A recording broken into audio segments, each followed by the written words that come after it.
Bismillahirrahmanirrahim. Assalamualaikum warahmatullahi wabarakatuh.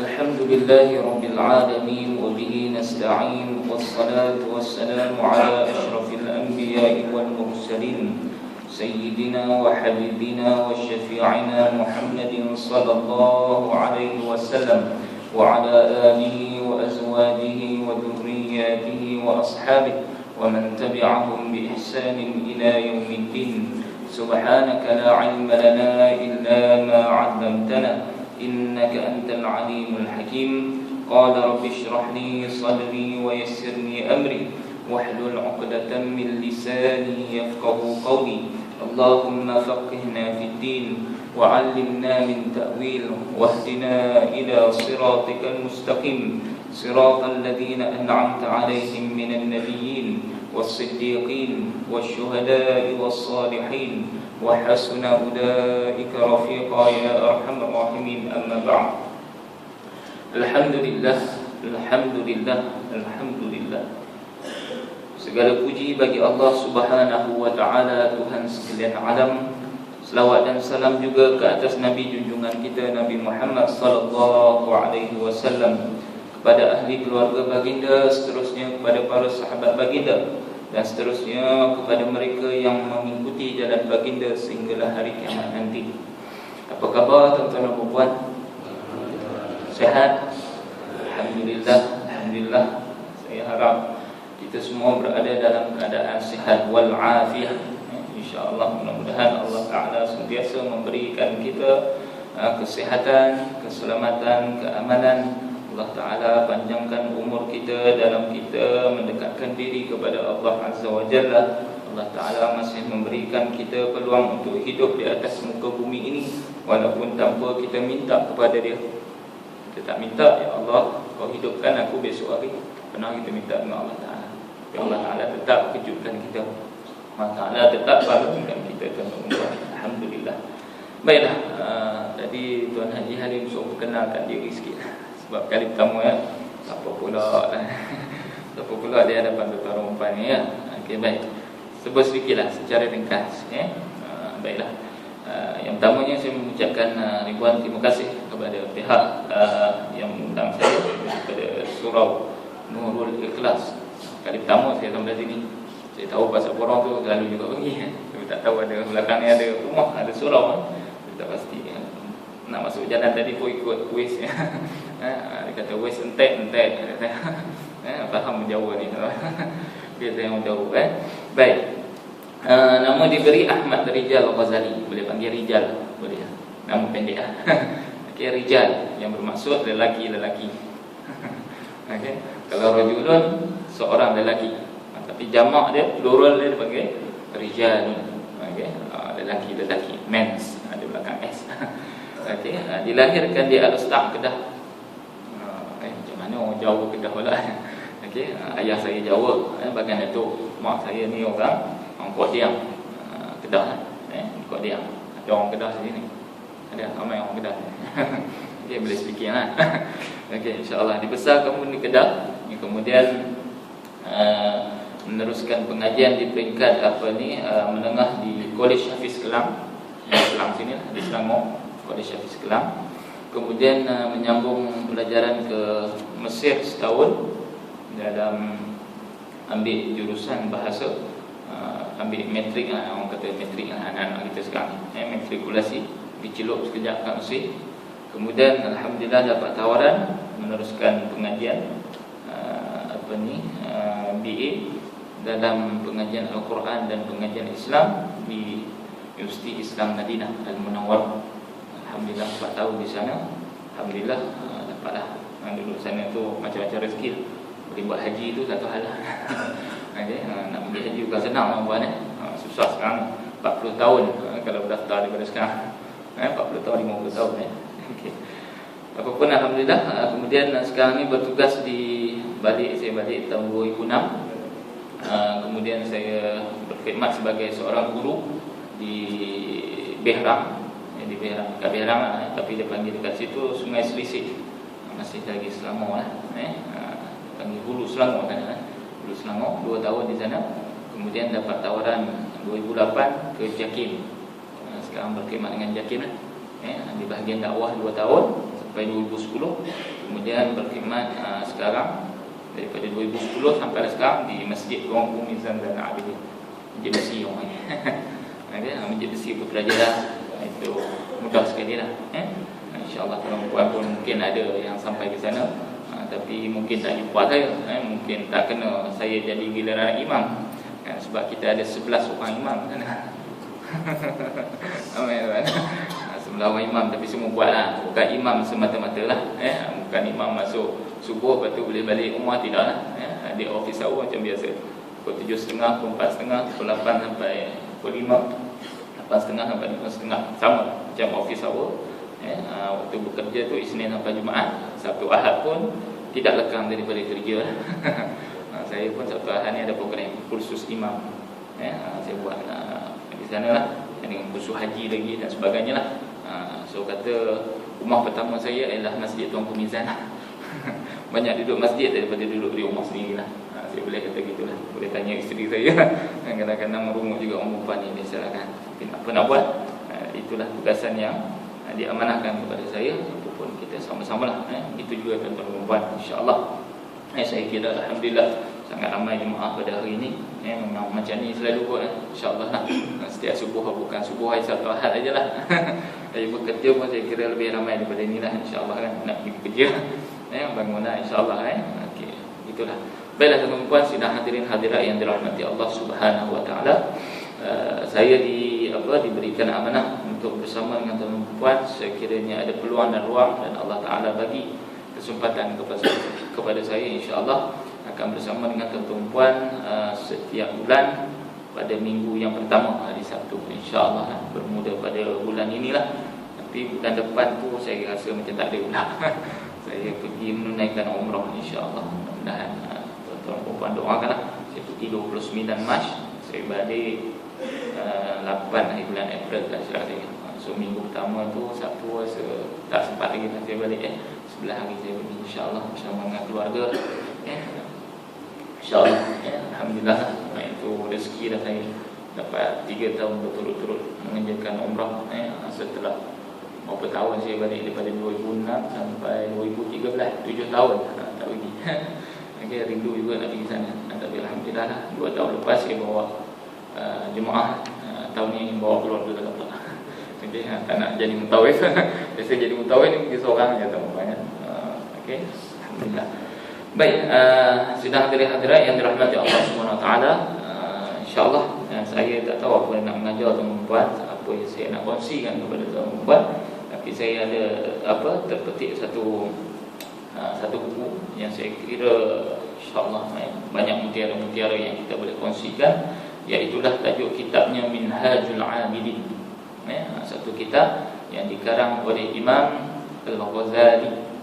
Imam Al-Ghazali, pengarang yang sama juga mengarang kitab Ihya Ulumuddin. Itu lebih terkenal lah, kitab karangan dia Ihya Ulumuddin. Ini kalau pondok-pondok yang belajar lah kitab ni. Minhajul Abidin ini adalah satu kitab yang dikarang oleh Imam Al-Ghazali sebelum beliau meninggal dunia. Sebelum beliau meninggal dunia, bahawa beliau mengarang. Setelah dia karang Ihya Ulumuddin, ada kitab-kitab yang lain lagi. Tetapi kitab Minhajul Abidin ni adalah kitab yang orang kata tuan-tuan perempuan pun boleh baca. Bahasa yang sangat mudah dan santai. Dia agak ringan, nak dibandingkan dengan Ihya Ulumuddin. Itu pengarang sendiri yang mengatakan, Imam Al-Ghazali sendiri yang mengatakan bahawa Ihya Ulumuddin dan kitab-kitab yang lain sebelumnya sangat orang kata detail, sangat halus dia punya penjelasan dia. Tetapi kitab Minhajul Abidin ini boleh katakan ringkas, tetapi banyak mutiara-mutiara kata yang kita boleh ambil, insya-Allah. Ini pun dia lebih kepada menjurus kepada kitab, kalau kita bab hari ini kita namakan sebagai bab tasawuf. Ilmu tasawuf, ilmu untuk menyucikan diri, ataupun ada yang kata tazkiyatun nafsi, penyucian jiwa. Bagaimana kita nak sucikan diri kita sebelum kita beramal, sebelum kita ada segala-galanya kita beribadah kepada Allah Subhanahu Wa Taala. Dan itu pun tujuan Imam Al-Ghazali mengarang kitab ini, untuk kita menjadikan sebagai amal ibadah kita itu diterima oleh Allah Subhanahu Wa Taala. Maka dia punya langkah-langkah dia. Dia bagi dia punya apa orang kata sukatan. Minhaj ni maksudnya sukatan. Kalau kita di sekolah, cikgu-cikgu mengajar ada sukatan syllabus kita mengajar. Begitu juga kita bekerja, kita ada KPI kita ada SKT kita kan. Kita ada kita punya sasaran kerja tahunan kita.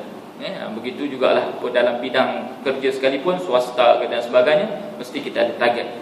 Begitu juga dalam kehidupan kita sebagai seorang muslim, sebagai seorang mukmin, pastinya kita ada target kita, iaitu ibadah kita. Ibadah kita diterima oleh Allah Subhanahu wa Ta'ala. Sebab itu Allah Ta'ala berfirman dalam surah Al-Mulk.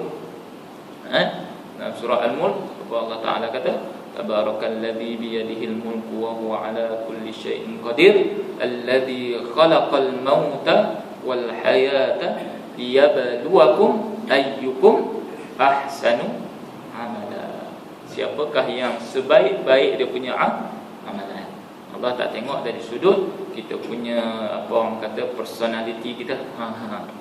Sejauh mana kita punya orang kata kedudukan kita, jawatan kita di sisi masyarakat dan sebagainya. Allah Ta'ala tidak melihat dari sudut itu. Tetapi Allah Ta'ala melihat kita dari sudut amalan kita, ketakwaan kita kepada Dia.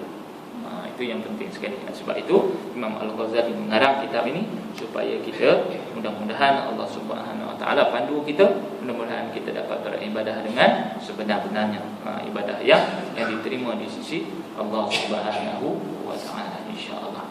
Baiklah, saya mulakan daripada awal, insya-Allah. Mudah-mudahan kalau ada rezeki, ada peluang, tak tahulah sampai tidak tapi insya-Allah mudah-mudahan kita berharap kepada Allah Subhanahu Wa Taala agar kita diberikan petunjuk dan hidayahnya, supaya kita sentiasa beristiqamah dalam beribadah. Begitu juga tuan-tuan, kita datang pagi ni, siapakah yang mengejutkan kita? Jam penggera yang mengejutkan kita? Tidak juga sebab memang kita kalau boleh bangun awal tu alhamdulillah. Sebab ramai lagi jutaan manusia belum tentu lagi dapat bangun. Tapi Allah Ta'ala gerakkan kita, Allah Ta'ala bangunkan kita lagi pada pagi yang mulia ini. Dapat lagi kita bersama solat subuh berjamaah. Mungkin sebelum itu kita bertahajud 2 rakaat, kita buatlah solat hajat ke, solat taubat ke, dan kita tutup dengan witir. Sebab Nabi Muhammad SAW pun berpesan kepada para sahabat dia, wahai sahabatku, setiap malam jangan kau tidur sebelum kau buat ada 3 perkara. Yang pertamanya baca Al-Quran. Kalau bolehnya yang Nabi selalu buat, jangan kau tidur sebelum kau selesai baca surah Al-Mulk. Al-Mulk, surah Al-Mulk. Tabarakalladzi biyadihil mulku wa ala kulli syai'in qadir. Bacalah surah itu sebelum tidur. Kemudian Nabi juga berpesan apa lagi? Sebelum kau tidur, jangan lupa juga untuk engkau berwuduk. Sejauh mana kita berwuduk, tuan-tuan? Sebelum tidur, Allah senang je Ustaz, tapi nak buat belum tentu lagi tuan-tuan. Kita boleh buat, susah kadang-kadang kita dah gosok gigi apa semua dah, lupa pula wuduk. Lupa pula nak berwuduk. Dan yang terakhir sekali, dan jangan lupalah untuk kita solat sunat witir. Kalau dapat, takut kita tak sempat ataupun tak bangun pokoknya tuan-tuan. Wallahu a'lam, tak tahu lagi. Kita buatlah witir. Paling common sekali pun 1 rakaat kan. 1 rakaat solat sunat witir. Sebelum kita tidur. Habis je solat Isyak tu selesai, bangunlah sekejap. Solat 1 rakaat solat sunat witir. Mudah-mudahan dia bagi kekuatan kita untuk bangun awal. Mudah-mudahan kalau ada masa lagi, boleh kita buat tahajud dan sebagainya. Qiyamul sekejap sebelum subuh dan sebagainya. Insya-Allah. Itu pesanan Nabi Muhammad SAW kepada para sahabatnya dan juga kepada kita lah, termasuklah insya-Allah. Baiklah, saya mengambil sedikit pengantar, kata pengantar daripada pengarang Imam Al-Ghazali menyebut di dalam kitab ini, wahai kaum muslimin yang budiman, semoga Allah Ta'ala membahagiakan kita dengan keredaannya bahawa ibadah adalah buah daripada ilmu. Yang pertama tuan-tuan, kita mesti ada ilmu. Tak ada ilmu, ibadah kita tidak akan diterima. Kita buat tapi kita tak tahu. Okey, contohnya solat subuh tadi. Bagaimana kita buat solat subuh? Kita tahu 2 rakaat, alhamdulillah. Okey, sebelum ni kita buat apa dulu? Sebelum sembahyang apa kita buat dulu? Kita berwuduk dulu. Kita berwuduk hukumnya sunnah, tetapi menjadi wajib. Tengok hebatnya hukum Islam ni. Hukum apa berwuduk adalah sunnatun. Tak ada sunnah muakkad ke sunnah apa, tak ada, sunnah saja. Tetapi apabila kita nak solat, kita tunaikan solat, maka dia menjadi suatu yang wajib. Ada orang tak solat, ada orang yang solat dia tak ambil wudu. Sah tak boleh solat dia? Confirm tak sah. Sebab tu kena ada ilmu dulu. Mesti ada ilmu dulu, mesti ada pengetahuan. Kita tahu tentang ilmu tersebut. Kemudiannya faedah daripada umur kita, hasil usaha hamba-hamba Allah Ta'ala yang kuat, barang yang berharga daripada para awliya, jalan yang ditempuh oleh orang-orang yang bertakwa, bahagian untuk mereka yang mulia, tujuan daripada orang-orang yang berhimmah, orang yang apa orang kata kental, cekal, orang yang sangat kuat, berhimmah dia. Kita pun sebut himmah himmah bahasa Arab sebenarnya. Himmah, berhimmah, berhati-hati, berwaspada dan sebagainya kan. Syiar daripada golongan yang terhormat, pekerjaan orang-orang yang berani, yang berkata jujur, pilihan orang-orang yang berwaspada, dan jalan menuju ke syurga Allah Azza wa Jalla. Allah Ta'ala berfirman, wa ana rabbukum fa'budun, dan aku Tuhan kamu sekalian, maka hendaklah berbakti kepadaku.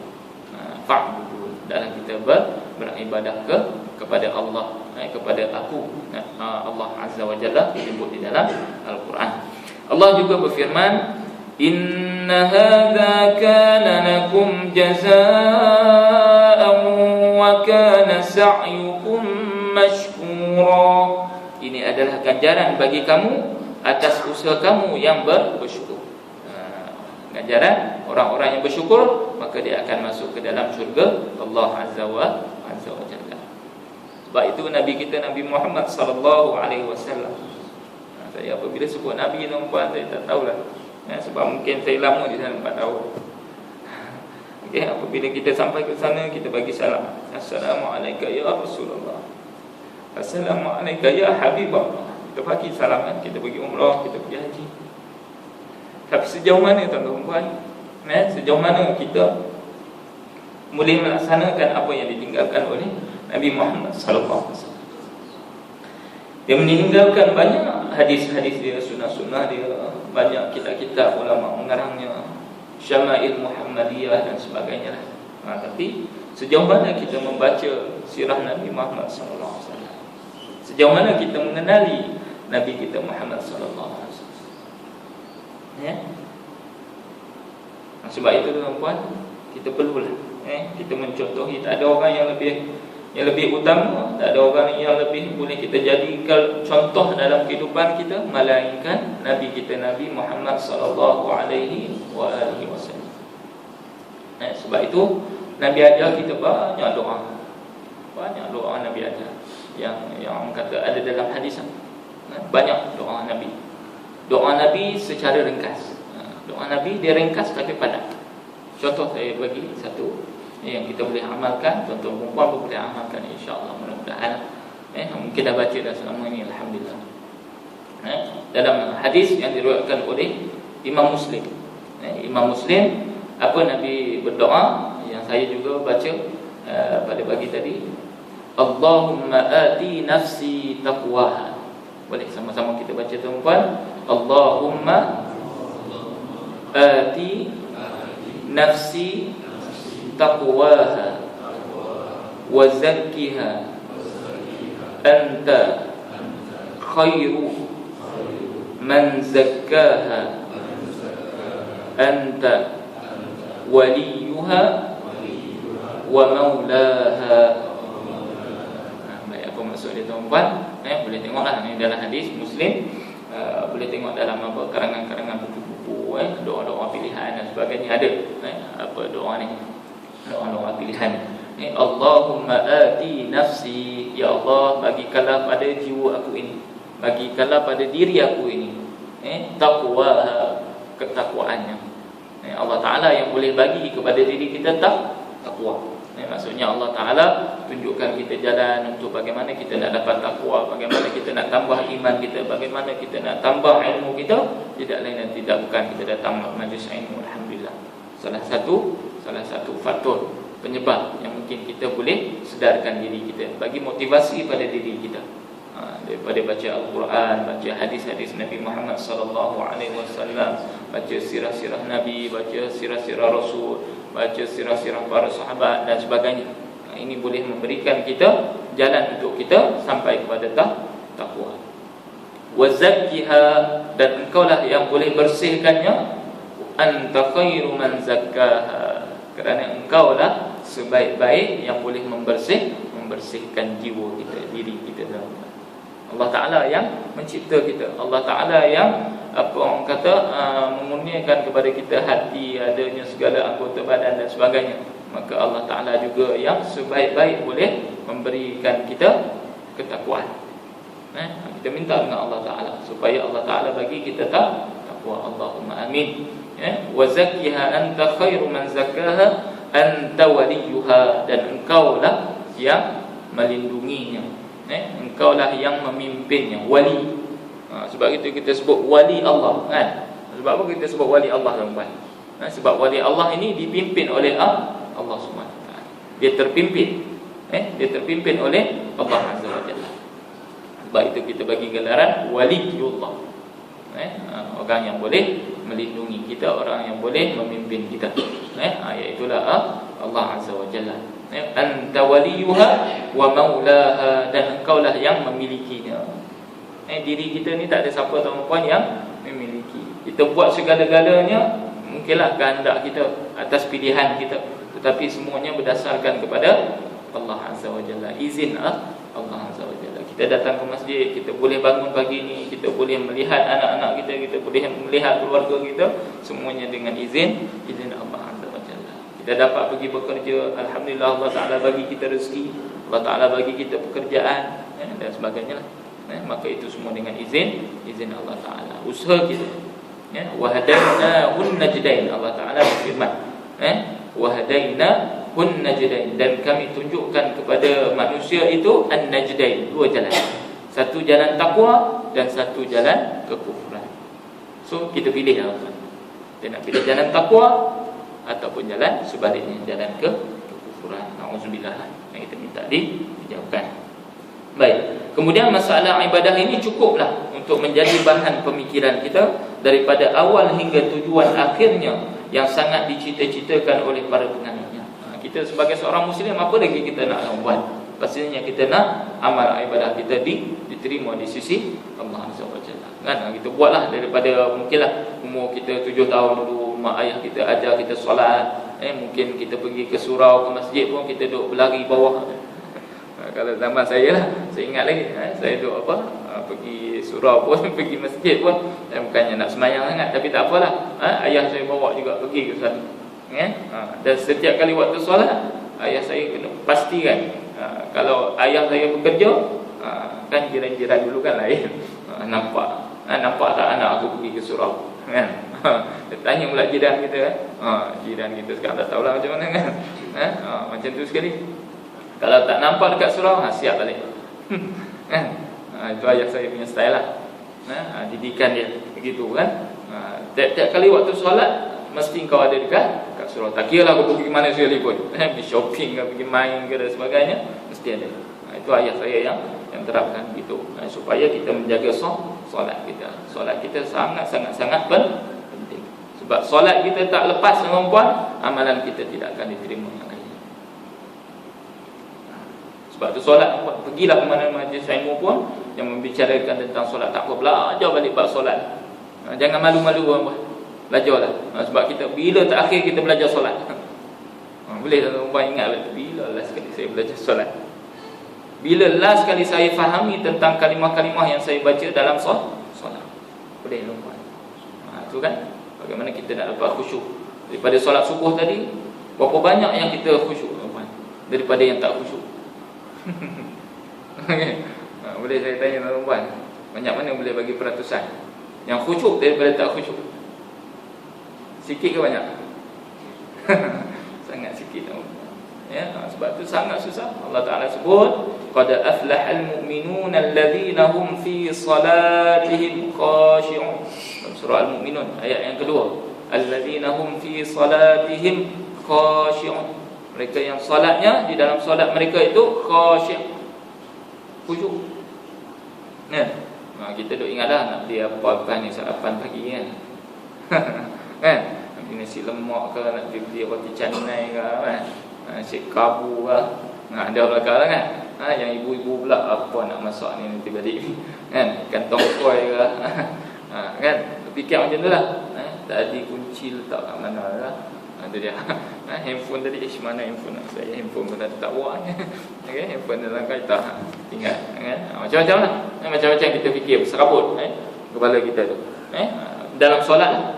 Itu sebab tuan-tuan puan kalau nak tahu bagaimana susahnya, bagaimana lebih teruk lagi lah, tapi kita boleh bayangkan bagaimana Nabi Muhammad sallallahu alaihi wasallam menerima wahyu Allah Taala, menerima Al-Quran ni dalam berbagai-bagai jenis. Ada sehingga kan diceritakan dalam riwayat bagaimana Nabi Muhammad sallallahu alaihi wasallam menerima wahyu, ketika mana turunnya wahyu, Rasulullah sedang berada di atas unta dia terduduk. Terduduk unta dia. Nak kata ini berat Al-Quran. Sedangkan Al-Quran itu turun kepada Nabi Muhammad SAW secara berperingkat sikit-sikit. Bukan banyak, sekali 30 juzuk, tidak. Secara beransur-ansur. Secara berperingkat-peringkat. Tapi nak katanya susahnya Nabi Muhammad SAW menerima wahyu itu.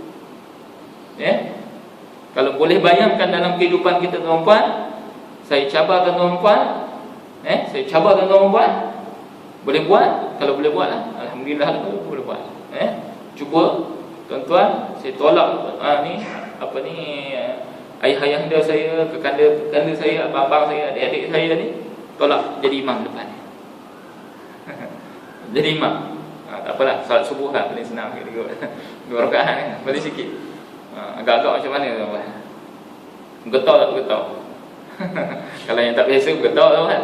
Silap-silap tokoh baca Wadduha je, Fatihah langkau kan, dan sebagainya. Nak katanya begitulah. Bagaimana kita boleh bayangkan bagaimana Al-Quran itu sangat-sangat dahsyat diturunkan kepada Nabi Muhammad SAW. Sangat susah, sangat derita. Nabi Muhammad SAW menerima wahyu Allah Ta'ala. Apatah lagi nak amalkan. Sangat-sangat susah. Sebab itu kita baca sikit, tapi kita ambillah intipati dia. Apa Allah Ta'ala nak message kepada aku ni. Kita baca tuan-tuan Al-Quranul Karim. Dia tak ada expired date. Dia sentiasa orang kata laku je dia. Dia sentiasa boleh pakai Al-Quranul Karim. Cumanya kita nak nak implementasikan dalam kehidupan kita semasa kita. Itu bagaimana? Okey. Tapi ayat Al-Quran memang sangat-sangat canggih. Memang Allah Ta'ala dia mengatakan mukjizat Al-Quran. Memang amazing, sesuatu yang miracle dan sebagainya. Yang ajaib Al-Quran Al-Karim. Kalau kita fahami, apakah Allah Ta'ala nak sampaikan message apa kepada manusia. Kita baca tuan-tuan, walaupun sedikit, tapi kita bacalah setiap hari, insya-Allah. Mudah-mudahan ada barakah. Kita baca Al-Quran Al-Karim pasti ada barakah. Orang tak yakin Al-Quran ada barakah, maka dia telah menafikan Al-Quran Al-Karim. Barang siapa yang menafikan Al-Quran Al-Karim, kufur. Okey? Jangan lupa. Jangan sekali-kali kita menepikan Al-Quran Al-Karim. Paling mudah sekali kita baca. Sebab itu Al-Quran ni dia ada 4 peringkat. Yang pertamanya kita mula-mula membaca. Kena belajar dululah untuk membaca. Sebab itu wahyu pertama pun turun, Iqra. Bacalah. Dengan baca ni kita dapat ilmu, pengetahuan, kita dapat maklumat, kita dapat knowledge dan sebagainya. Kita tahu hukum ni begini dan sebagainya. Kalau kita tak mengaji, kita tak belajar, kita tak datang majlis ilmu, mungkin kita tidak tahu tuan-tuan. Sebab itu pergilah ke mana-mana majlis ilmu. Saya kira sini memang banyaklah. Surau ni saja pun dah banyak. Pergi ke Putrajaya, setiap surau di Putrajaya ada lebih kurang 45 surau. Saya menjaga surau-surau di Putrajaya. Ini pun hari ini ada kursus imam, kita panggil. Campur sekali surau-surau jabatan ada 65 surau kat Putrajaya saja. Itu bawah kelolaan Jawi, Jabatan Agama Islam Wilayah Persekutuan. Kita buat kerjasama dengan kita panggil imam-imam kita, kita bagilah motivasi dan sebagainya. Itu sahajalah sebagai satu forum nak berjumpa dan sebagainya lah. Okey, baik, itu yang sangat penting. Kita bacalah Al-Quranul Karim insya-Allah. Baik. Ternyatanya merupakan perjalanan yang amat sulit, yang penuh dengan liku-liku, banyak halangan dan rintangan yang harus kita lalui, banyaknya musuh serta sedikitnya kawan dan orang yang mahu menolong. Memang tak tahu apa. Dalam kerja agama ni tak ramai kawan-kawan, tak ramai sahabat-sahabat yang nak membantu. Musuh sangat banyak. Itu berdakwah. Ramai musuh dia. Walaupun ramai pengikut dia, ramai lagi musuh-musuh. Sebab itu ada hukama berkata, ahli cendekiawan berkata, ahli hikmah berkata, hukama kita panggil iaitulah manusia ni apabila kita berkata, apabila kita berbicara, maka manusia itu akan melihat yang nombor 10. Ujung sekali apa dia lihat? Keburukan kita. Dia tak ambil yang baik-baik tu tadi. Dia tak ambil mutiara-mutiara apa yang baik yang sebagainya, tapi dia melihat dari sudut negatif. Itu manusia. Pandangan manusia terhadap apa-apa saja pun yang kita berbicara. Ini pandangan manusia. Tapi yang ni yang jenis sakit. Yang ni yang jenis sakit. Sakit apa? Sakit jiwa dia. Dia sakit jiwa sebab jiwa dia tidak diselamatkan. Jiwanya tidak tenang, jiwanya keluh kesah, jiwanya macam-macam meracau, mengoyan dan sebagainya. Apa bahasa sekalipun dalam boleh cakap. Sebab apa? Dia tak ada Islam dalam diri dia. Dia tidak ada takwa dalam diri dia. Sebab itu dia menjadi macam tu. Kalau dia ada takwa, pastinya dia tidak akan berkata-kata begitu. Dia tidak akan melihat seseorang itu dari sudut negatif. Sebab itu, kalau perempuan kita keluar pagi saja, kita bangun saja pagi, maka kita lihatlah semua manusia yang ada di hadapan kita ni, mereka itu lebih baik daripada kita. Mereka itu lebih baik daripada kita. Aku tak tahu lagi, mungkin dia ni masya-Allah malam tadi dia mulai, malam tadi mengaji Al-Quran habis 30 juzuk, 20 juzuk ke 10 juzuk dan sebagainya. Kita beranggapan yang baik, husnuzon. Kita bersangka baik pada manusia. Ini yang pertama. Kalau kita bangun tu kita rasa orang semua ni lebih lekeh daripada kita, lebih rendah daripada kita, itu masalah jiwa kita. Itu masalah jiwa. Kalau kita merasakan orang tu lebih rendah daripada kita, kita tak tahu.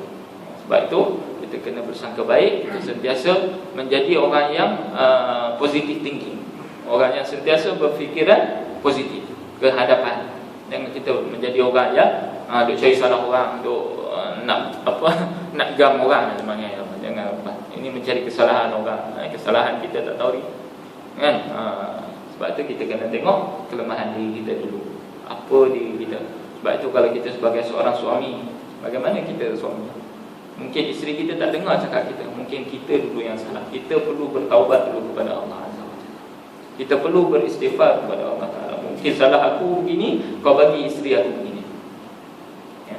Anak kita tak dengar kata kita, anak ketegang, kalau bahasa saya ketegang, nakai. Ketegang. Dia tak dengar kata kita susah, tak jadi manusia dan sebagainya lah. Mungkin kita tengok diri kita tadi. Kita dulu dengan ibu dan ayah bagaimana? Kita hormat tak mereka? Kalau kita hormat ibu dan ayah kita semasa hidup mereka, insya-Allah anak-anak kita pun akan hormat kita. Seperti mana kita menghormati mereka. Sebab mereka melihat, anak-anak kita melihat bagaimana kita buat, bagaimana muamalat kita seharian, semua mereka melihat. Sejak kecil sampailah besar mereka. Mereka tahu mak ayah dia macam mana. Begitu juga kita. Apapun kita tengok pada diri kita. Jangan kita menudingkan pada jari orang lain. Kita tengok diri kita dulu, insya-Allah kita akan rasa sentiasa bahagia, kita akan rasa aman. Kita tak rasa terseksa. Sebab apa? Kita duk fikirkan tentang orang lain. Penting kan? Kita fikir dulu diri kita, insya-Allah. Diri kita baik, kita ada aura baik, insya-Allah kita bersama dengan orang-orang yang baik. Orang-orang yang sentiasa nak pergi majlis ilmu, orang-orang yang sentiasa nak mendekatkan diri kepada Allah Azza wa Jalla. Sebab itu ada satu masa diriwayatkan bahawa Nabi Muhammad SAW dia nampak ada dua golongan. Yang pertamanya ahli sufah lah. Ada yang satu golongan itu sentiasa beribadat, berdoa, berzikir, baca Al-Quran apa semua. Kemudian satu golongan lagi dia nampak ada di dalam ruang masjid dia tu, ada satu kumpulan buat halaqah ilmu. Halaqah ilmu, majlis ilmu. Lalu Nabi Muhammad SAW memilih pergi untuk duduk sama di dalam majlis ilmu. Dua-dua pun orang kata majlis zikir, adalah majlis untuk ingat kepada Allah Azza wa Jalla. Satu golongan doa, zikir, semua sekali dah baca Al-Quran dan sebagainya, baca selawat dan sebagainya, bagus. Itu juga dikira majlis berzikir, majlis untuk kita ingat Allah SWT. Dan satu lagi majlis ilmu. Tetapi Rasulullah SAW memberikan keutamaan kepada majlis ilmu, halaqah ilmu. Sebab apa? Dalam majlis ilmu tu kita akan membicarakan tentang apa semua sekali. Kita tahu ibadah kita tak diterima, akidah kita bagaimana, amalan kita bagaimana, akhlak kita bagaimana, kan? Itu dalam majlis ilmu. Sebab itu Rasulullah SAW sendiri memberi keutamaan kepada majlis ilmu. Dan kita tahulah, insya-Allah majlis ilmu ni sangat besar barakahnya, insya-Allah. Barakah ni saya boleh katakan sebagai satu yang ajaib lah. Tuan-tuan datang hari ini ke dalam majlis, tak kira majlis ilmu apa sekalipun, insya-Allah dapat barakah. Barakah dia ajaib, sangat ajaib. Mungkin kita tak nampak, mungkin kita pun tak tahu, kita pun tak minta. Mungkin Allah Ta'ala nak bagi yang lebih baik daripada apa yang kita minta. Itu hikmah dia. Kita kena yakin benda itu memang ada. Itu keyakinan kita lah. InsyaAllah Allah Ta'ala bagi barakah pada tuan-tuan puan, insyaAllah. Baik, demikianlah kenyataannya tadi. Sebab ibadah adalah jalan yang menuju ke syurga. Ibadah kita itulah, kan, yang kita nak menuju ke syurga Allah Azza wa Jalla. Sesuai dengan sabda Rasulullah sallallahu alaihi wasallam, ala wa innal jannah hufat bil makarih wa innan nar hufat bis syahwat. Yang bermaksud, perhatikanlah syurga itu dikelilingi oleh berbagai kesukaran. Banyaknya kesukaran, banyaknya kesusahan, kepayahan untuk kita mendapat syurga Allah Azza wa Jalla. Memang susah nampak. Kita nak dapatkan mutiara di dalam lautan pun susah. Kita nak naik pangkat pun bukan senang. Kan? Itu kerja yang kita nampak seharian, tuan-tuan. Yang kita nampak dalam realiti kehidupan kita, nak naik pangkat, nak naik jawatan, nak dapat sesuatu yang apa orang kata sangat berharga dalam kehidupan kita, memang agak susah. Kita nak dapat ilmu pun susah. Kita mengaji sampai universiti dan sebagainya, kita pergi bertalaki sana, bertalaki sini, susah tuan-tuan. Nak dapat ilmu ni bukan senang, bukan satu yang senang. Begitu juga lebih lagi syurga Allah Azza wa Jalla. Bagai bil makarih, banyaknya kepayahan, banyaknya kesukaran. Wa innan nar, tetapi sesungguhnya neraka itu juga hufat bis syahwat, dikelilingi oleh syahwat. Dikelilingi oleh sangat sesuatu yang menarik. Kita nak masuk ke dalam neraka senang.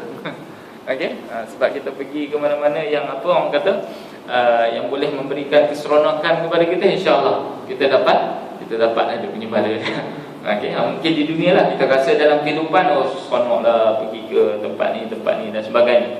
Sedangkan tempat itu mengundang kemurkaan Allah Azza wa Jalla. Sebab itu kita nak masuk ke dalam neraka memang senang tuan-tuan, sebab dia dikelilingi oleh keseronokan. Sebab itu ada kata ulama, ad-dunya sijnul lil mu'min. Dunia ini adalah penjara bagi orang-orang mukmin. Banyak halangan dia, banyak yang dia tak boleh nak buat, banyaknya hudud-hudud orang kata, kan. Apabila kita sebut hudud ni, hudud dah pasal.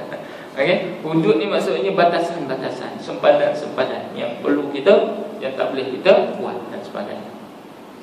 Macam seolah-olah kita berada dalam sangkar. Bayangkan tuan-tuan, seekor burung yang berada di dalam sangkar. Agak-agak burung ni perlukan kepada makanan macam mana tuan-tuan? Dia mengharapkan siapa? Dia mengharapkan tuan dia. Betul? Dia duduk dalam kurungan, kan? Lainlah burung-burung yang bertebaran ni yang bebas. Dia boleh cari makan sendiri. Tetapi burung yang berada di dalam sangkar tu, dia mengharapkan tuan dia lah yang bagi makan dan minum. Begitu jugalah kita tuan-tuan. Dari sudut rezeki, aspek rezeki, maka kita bergantung dengan Allah Azza wa Jalla. Kita usaha, kita betul-betul buat, kita buat habis-habisan, barulah kita bertawakal. Ini ini pun ada dikupas dalam buku ni, insya-Allah nanti kita akan ambil semasa insya-Allah ya. Kemudian kita maka bergantung kepada Allahus Samad, Allah tempat bergantung kita. Allah Ta'ala tempat kita mengadu dan doa kepada Allah Azza wa Jalla. Kita ngadulah dengan Allah Ta'ala. Tak apa, Allah ni dia special, sangat special. Manusia kalau kita sekali mengadu, okey lagi lah kot kan. Kita minta tolong kawan kita, Mat pinjam hari ni RM10, Mat besok pinjam lagi RM20, Mat besok pinjam RM100. Mula mulalah dia ni had dulu pun tak bayar ni. RM10 dulu pun tak bayar, RM20 dulu pinjam pun tak bayar. Ni nak pinjam RM100 pula kan, lagi banyak. Agak-agak bagi tu kan. Agak-agak boleh bagi. Berat lah. Berat. Sebab apa? Sebab kita juga bergantung kepada rezeki kita. Kita pun bergantung kepada sesuatu benda yang boleh membagikan kita rezeki. Sebab rezeki pun kita tak tahu kan. Siapa yang bagi rezeki pada kita? Allah Ta'ala. Sejauh mana rezeki kita hari ni, subuh ni, sarapan nanti, kat mana agak-agak rezeki kita? Boleh tahu tuan-tuan? Tak tahu lagi. Mungkinlah ada duit dalam poket, ada RM10, ada RM100, RM50 ada. Tapi belum tentu lagi dia menjadi rezeki kita. Nak pergi beli kat mana? Ni kedai mana? Kedai mamak ke, kedai pelita ke, apa sebagainya kan. Dekat mana kita nak bagi tu? Itu pun kita tidak tahu. Memang dah ada dalam pemikiran tu. Kita dah set lah nak pergi beli ni lagi. Oh tadi apa, isteri pesan nak beli kuih ni, nasi lemak kat mana kan. Begitu. Tapi belum tentu lagi kita dapat rezeki tu kat mana. Allah Ta'ala.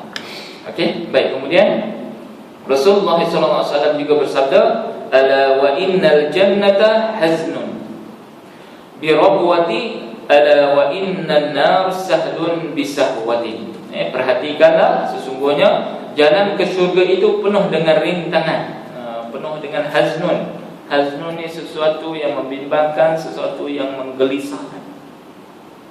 Kita nak dapat syurga memang banyak kita kena fikir. Bukan kita berserabut fikir tentang orang lain, tapi kita fikirkan tentang diri kita, tuan-tuan, ahli keluarga kita, anak-anak kita, generasi kita boleh masuk syurga tak Allah Azza wa Jalla? Boleh kita selamatkan mereka tak daripada api neraka Allah Azza wa Jalla? Itu yang sangat penting, tuan-tuan. Kita sebagai suami, sebagai seorang lelaki, pastinya sebagai seorang ayah, pastinya tanggungjawab kita sangat-sangat besar. Mungkin anak tu masuk ke dalam api neraka nanti, maka dia akan tanya ayah dia, dulu ayah kau tak ajar ke? Dulu ayah kau tak didik ke? Dulu ayah kau tak bagi tahu ke begini? Kita dipertanggungjawabkan. Sebab itu setiap kita ada tanggungjawab masing-masing. Sebab itu kita kena perlu tahu lah. Kalau isteri kita, maka tanggungjawab kita juga. Kita sedarkan dia. Kalau kita bagi tahu, kalau dia tak sedar itu petunjuk Allah Ta'ala lah. Hidayah adalah di kuasa Allah Subhanahu Wa Ta'ala, daripada kuasa Allah Ta'ala. Baik. Kemudian banyak liku-liku, banyak rintangan, hazrun, gelisah tadi, susah rintangan, liku-liku banyak, birabwatin, ala wa innan nar sahlun, sedangkan jalan untuk ke neraka itu sangat sahlun, mudah. Jalan nak ke neraka mudah. Bisahwatin, dan juga rada, dia tak ada naik turun tak ada. Dia straight je, mudah. Dia mudah untuk masuk ke dalam neraka. Na'udzubillah, kita minta dijauhkan daripada ke neraka. Ditambahkan lagi dengan kenyataan bahawa manusia adalah makhluk yang lemah. Memang ini Allah Ta'ala sebut, wa khuliqal insanu dha'ifa, dan sesungguhnya diciptakan manusia, dijadikan manusia itu dhaif. Kita ni dhaif, kita dah sebut dalam bahasa kita apa? Dia ni dhaif ni. Kita nak cari menantu pun, menantu ni apa barang kerjanya tak bagus. Postman aja, macam mana nak bagi makan anak aku kan? Gitu. Fikir macam tu. Sudut material kan? Sudut material kebendaannya begitu. Keduniaannya begitu kan? Ni nak cari menantu mesti yang up sikit kan? Doktor ke, engineer ke kan? Yang gaji puluhan ribu sebulan tu power kan? Ada rumah apa semua dah siap lah orang kata, complete, sempurna lah. Bukan begitu tuan. Maka kita kena tengok kita ni dhaif, kita ni sangat lemah tuan. Sebab tu tadi kita bergantung tadi, Kita nak tolong kawan kita nak tolong jiran kita pun tak sejauh mana kita boleh bantu mereka. Sekadar yang mana kita mampu. Sebab kita juga bergantung. Dia bergantung, kita pun bergantung. Tak ada, sama-sama lemah. Wa khuliqal insanu dha'ifa. Sesungguhnya manusia diciptakan dhaif, lemah. Kita tak kuat. Kita weakness. Satu golongan yang weakness. Kita memang lemah. Itu kita kena akui. Allah Ta'ala jadikan kita lemah. Maka kita perlu kepada yang kuat. Yang kuatnya iaitulah Allah Azza wa Jalla. Sedangkan zaman sudah susah dan payah. Urusan agama yang mundur, kesempatan yang kurang, manusia disibukkan dengan urusan duniawi, dan umur yang relatif sangat pendek. Umur kita pun memang banyak pendek lah sekarang ni. Umur 20 tahun baru meninggal dah. Berbagai-bagai penyakit dan sebagainya. Itu kita perlu jaga kesihatan pula. Sedangkan pemuji sangat teliti, kematian semakin dekat. Perjalanan yang harus kita tempuh sangat panjang. Wallahu a'lam, tak tahu lagi setakat mana. Kita target mungkinlah umur 60 tahun, 50 tahun selepas pencen dan sebagainya kan. Dah ada angan-angan beli tanah kat kampung kan, nak balik duduk kampung dan sebagainya. Ada. Kita dah ada harapan, cita-cita tersebut, impian kita tu dah ada. Tapi boleh terlaksana, wallahu a'lam. Belum tentu lagi. Sebab sangat panjang kita nak tempuh perjalanan kehidupan kita. Maka satu-satunya bekalannya adalah taat. Sebab itu orang yang sentiasa taat, orang yang sentiasa bersedia dengan bekalan amalannya, insya-Allah dia tak ada masalah. Anytime. Bila-bila masa saja Allah Ta'ala nak panggil dia, Allah Ta'ala nak jemput dia, tak ada masalah. Sebab dia sentiasa bersedia sebelum matinya. Dia sentiasa buat bekalan. Wa tazawwadu fa inna khairaz zadi taqwa. Berbekallah, buatlah bekalan, sesungguhnya sebaik-baik bekalan adalah at-taqwa. Kita takwa kita sejauh mana tuan-tuan, tak tahulah. Allahu akbar. Sejauh mana bekalan yang kita buat Allah Ta'ala terima. Amalan kita dah banyak amalan kita tak tahu lagi. Siapa boleh bagi tahu saya setakat mana amalan yang dia buat? Banyak amalan yang dia buat. Kita boleh senaraikan, aku wakaf ni Quran, aku wakaf madrasah ni, banyak ni kan. Boleh, tak ada masalah kan. Aku ni bagi sumbangan kat surau ni RM5, RM10, semua boleh. Tapi di sisi Allah Ta'ala tu, adakah diterima amalan kita? Ini yang susah nak jawab ni. Sebab itu dia tak ada satu perakuan sijil takwa. Senang kan? Sijil halal ada, tak ada masalah. Dia boleh buat inspection dan sebagainya kan. Kita pergi siasat gini. Okey, tak ada benda haram, okey, halal lah kan. Takwa, iman, sijil iman. Macam mana buat inspection? Okay, siapa yang boleh buat KPI dia, macam mana indikator dia, bagaimana dia punya apa orang kata mekanisme apa yang nak diukur. Itu yang susah. Apabila sebut ni Islam, Jakim jawatan agama Islam. Macam mana nak ukur iman takwa orang ni, susah kan. So apa yang kami boleh buat, usaha untuk mengarahkan manusia itu menuju ke jalan takwa. Kita buatlah seminar, kita buatlah kursus, kita buatlah pemahaman supaya masyarakat faham tentang agama. Itu metodologi dakwah. Cara pendekatan dakwah. Kita tak tahu iman tuan-tuan buat bagaimana, kita nak ukur macam mana. Ayuh tak tahu nak ukur dalam surau ni saja. Kan? Macam mana kita nak ukur iman kita, takwa kita di sisi Allah Azza wa Jalla. Tak ada, susah. Sebab benda yang sangat subjektif. Perasaan kita, turun naik kita, iman itu biasalah. Sebab itu kata ulama tauhid dalam ilmu akidah, al-imanu yazidu wa yanqus. Iman ini dia bertambah dan berkurang. Ada masa alhamdulillah kita datang majlis ilmu ni, kita punya orang kata iman kita tu masya-Allah kan, meningkat terus mendadak. Aku balik ni insya-Allah nak baca okey tabarakah kan, balik rumah tuan. Anak main kat ni habis. Tak tahu mana. Sebab tu perlukan banyak rintangan, perlukan kepada kekuatan yang tadi. Ya, Allah Ta'ala saja yang boleh bagi kekuatan. Kita minta dengan Allah Ta'ala, ista'in billah, mintalah bantuan pertolongan daripada Allah Ta'ala. Ya, yazidu wa yanqus. Yazidu bit ta'ah. Iman ini dia boleh bertambah dengan ketaatan kita, bit ta'ah. Wa yanqusu bil ma'siyah, dan dia akan berkurangan dengan maksiat kita buat. Itu ya, sama. Siapa yang tak percaya ni dia kan buat akidah agama, mesti percaya. Iman kita turun dan naik. Bertambah dan berkurangan. Ya, kalau nadi kita begitu naik turun kan. Dia tidak statik ya. Kalau statik tu bagaimana kawan? Inna lillahi wa inna ilaihi raji'un. Meninggal dia. Kan? Itu. Iman kita pun begitu, naik dan turun. Ya. Okay, kita perlu taat kepada Allah Azza wa Jalla. Waktu yang telah berlalu tidak akan kembali lagi. Masa kita 40-an dulu tak akan berlalu lagi. Zaman 20-an kita tak akan berlalu lagi. Nampak ya? Itulah ayah yang yang berada pada hari ini. Masa itu tak akan berlalu. Dia akan terus berlalu, tak akan kembali lagi. Pendek kata, beruntung dan berbahagialah orang-orang yang taat, dan sebaliknya amat rugilah dan celakalah orang-orang yang tidak mahu taat. Sebab itu Allah Ta'ala sebut dalam surah Asy-Syamsi, qad aflaha man zakkaha wa qad khaba man dassaha. Qad aflaha man zakkaha, sangat beruntunglah mereka yang menyucikan diri mereka, zakkaha. Wa qad khaba man dassaha, amat rugi dan celakalah mereka yang sebaliknya, yang mengotori jiwa mereka dengan maksiat, dengan kekotoran, dengan kejahatan. Rugilah itu, celakalah mereka. Rugi sangat. Wa qad khaba man dassaha.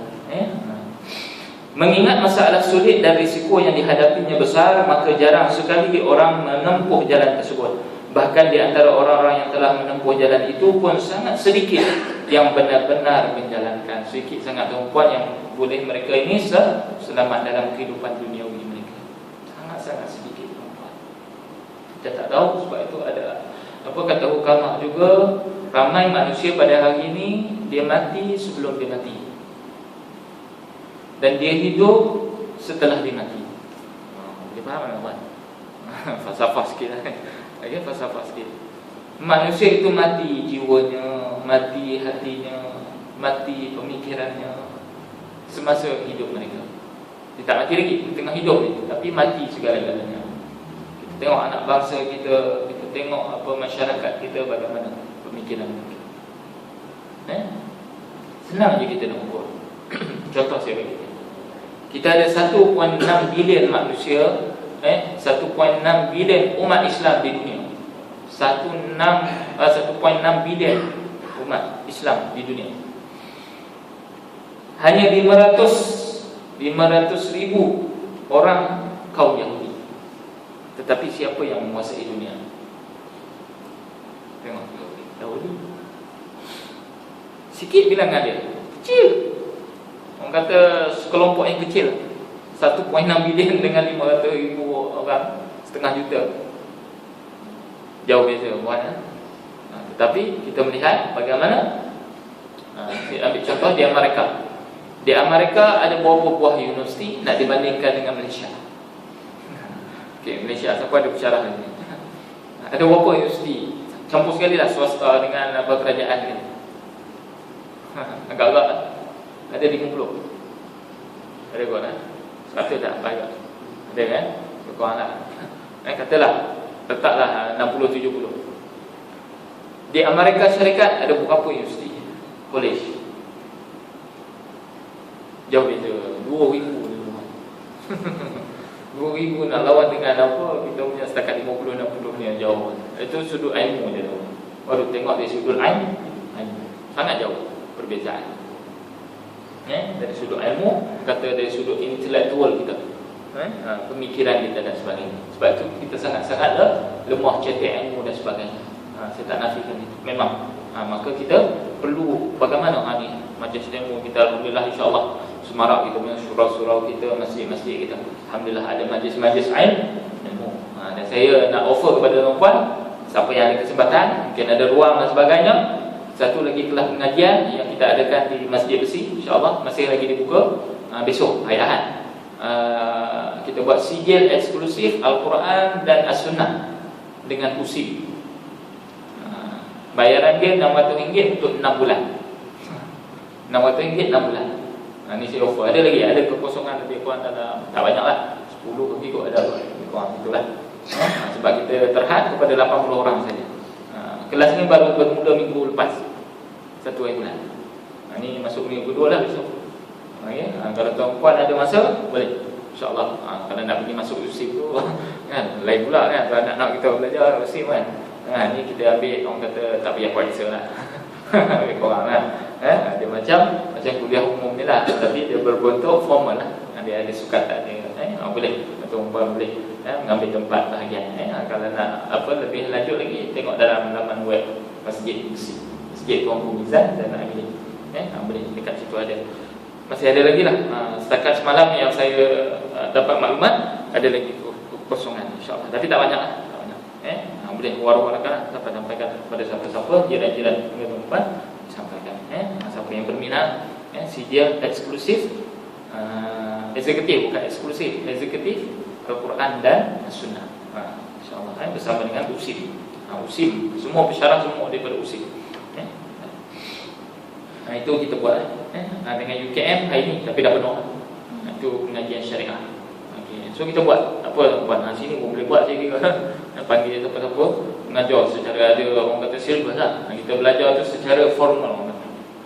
Yang ni pengajian umum standard lah kan. Pengajian umum ni kita buat juga, tak ada masalah. Okey, saya kira sampai di situ dulu. InsyaAllah mudah-mudahan kita dapat menyambung lagi pada akan datang. Mudah-mudahan Allah Ta'ala bagi peluang kepada kita. Mudah-mudahan kita juga selamat menempuhi segala onak dan ranjau dalam kehidupan kita, untuk kita menjadi hamba-Nya yang taat, hamba-Nya yang patuh, hamba-Nya yang disayangi oleh Allah Azza wa Jalla. Pada masa yang sama kita minta kepada Allah Subhanahu wa Ta'ala. Saya ajarkan satu doa kepada sama-sama kita baca insya-Allah. Doa ini diajarkan Rasulullah SAW ajarkan kepada Sayyidina Muaz bin Jabal. Muaz bin Jabal yang menjadi gubernur di Yaman. Satu ketika dulu Rasulullah hantar dia sebagai, kalau gubernur ini kita panggil menteri besar lah, ini kan, menteri besar sebuah negeri lah, begitu kan, ataupun ketua menteri, gubernur di Yaman, negara Yaman. Maka Nabi kata, wahai Muaz, jangan engkau lupa, jangan engkau kekangkan masa engkau ketika mana selepas setiap kali waktu solat 5 waktu ini daripada membaca doa ini. Saya bacakan, kemudian tuan-tuan boleh ikut sama-sama. Allahumma a'inni ala dzikrika wa syukrika wa husni ibadatika. Sekali lagi saya ulang. Allahumma a'inni ala dzikrika wa syukrika wa husni ibadatika. Apa maksud dia? Wahai Allah, bantulah aku, tolonglah aku. A'inni, ya Allah, bantulah aku, tolonglah aku, ya Allah. Ada zikrika, untuk aku sentiasa ingat engkau, wahai Allah, untuk aku sebut namamu, ya Allah. Setiap masa, setiap, tak kira lah, waktu lapang, waktu susah, waktu senang dan sebagainya, kita nak ingat Allah Ta'ala. Wa syukrika, dan untuk sentiasa kita syukur kepada engkau, ya Allah. Syukur banyak nikmat Allah Ta'ala bagi, pandangan mata, boleh mendengar, boleh berjalan, boleh buat segala-galanya. Allah Ta'ala bagi kita banyak nikmat. Syukrika wa husni ibadatika, dan untuk memperbaiki amal ibadah kepada engkau, wahai Allah. Kita minta 3 perkara. Doa Nabi ni ringkas, saya kata tadi kan, tapi padat. Untuk kita ingat dia, ada zikrika wa syukrika, untuk kita syukur kepada engkau, ya Allah. Wa husni ibadatika, untuk aku memperbaiki, untuk aku memperelokkan ibadat aku kepada engkau. InsyaAllah mudah-mudahan amalkan doa ini selepas setiap kali solat. Okeylah, solat sunat ke solat wajib tu dah tentu dah. Solat sunat pun baca dah doa ini. InsyaAllah mudah-mudahan Allah Ta'ala bantu kita, Allah Ta'ala memberi kita inayahnya, pertolongannya kepada kita. Mudah-mudahan Allah Ta'ala sentiasa bimbing kita, bantu kita untuk kita menjadi hamba yang patuh dan taat dan bertakwa di sisi Allah Azza wa Jalla, insya-Allah. Terima kasih kepada tuan puan di atas perhatian dan juga di atas segala sokongan kepada saya untuk sama-sama kita dalam majlis ilmu ini.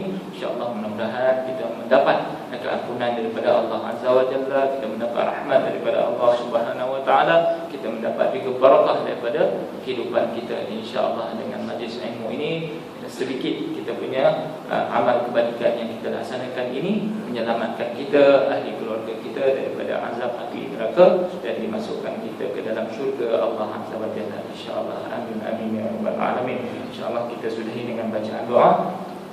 A'udzu billahi samil alim minasyaitonir rajim. Bismillahirrahmanirrahim. Alhamdulillahirabbil alamin wassalatu wassalamu ala asyrafil anbiya'i wal mursalin wa ala alihi wa ashabihi ajma'in. اللهم أعنا على ذكرك وشكرك وحسن عبادتك. اللهم آت أنفسنا تقواها وزكها أنت خير من زكاها أنت وليها ومولاها. اللهم إنا نسألك الهدى والتقى والعفاف والغنى. اللهم إنا نعوذ بك من علم لا ينفع ومن قلب لا يخشع ومن نفس لا تشبع ومن دعوة لا يستجاب لها. ربنا آتنا في الدنيا حسنة وفي الآخرة حسنة وقنا عذاب النار. وصلى الله على خير خلقه سيدنا محمد وعلى آله وأصحابه أجمعين. سبحان ربك رب العزة عما يصفون وسلام على المرسلين والحمد لله رب العالمين. وبالله التوفيق والهداية والسلام عليكم ورحمة الله وبركاته.